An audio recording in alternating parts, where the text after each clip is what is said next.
ago, and they were saying we need to have a commitment that every person that graduates from college have a job. We should also have a commitment that every young person that wants to go to school and get a higher education should not be burdened with hundreds of thousands of dollars of debt.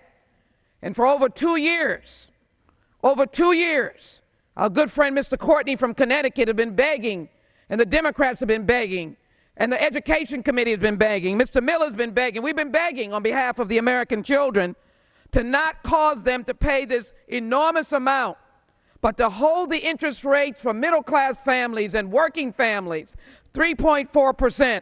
And we struggled, and there were many discussions in the United States Senate.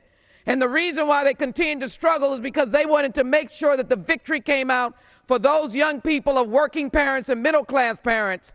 That's why we're here today, because they were held out and we held out. And now we're glad to be in a bipartisan mode. But it's important to note that this was a struggle. And now if we pass this bill and get it on the president's desk, the 3.6% or so will be held. And as we go forward over the years, we'll have a measured increase, not a high increase to market rates or rates higher than that, but a measured increase, 3 or 4 or 6%. And then some 5 years out, when it reaches about 7%, we'll have the ability as a Congress to come back and look, because we should not burden our students to the point where they cannot get an education. We all are created equal. Maybe education is not written in the Constitution, but certainly the opportunity for the pursuit of happiness, and therefore the opportunity for education must be protected.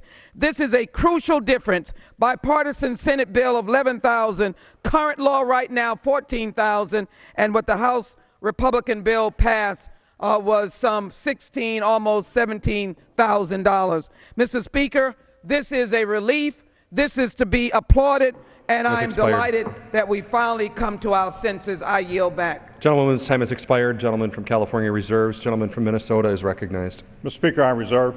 Gentleman from Minnesota reserves. We have no other speakers, so I have no further speakers, so thank you. I thank the gentleman, and I want to thank the chair of the committee for bringing this bill to the floor as soon as it was possible to do so, certainly before we break for August. This legislation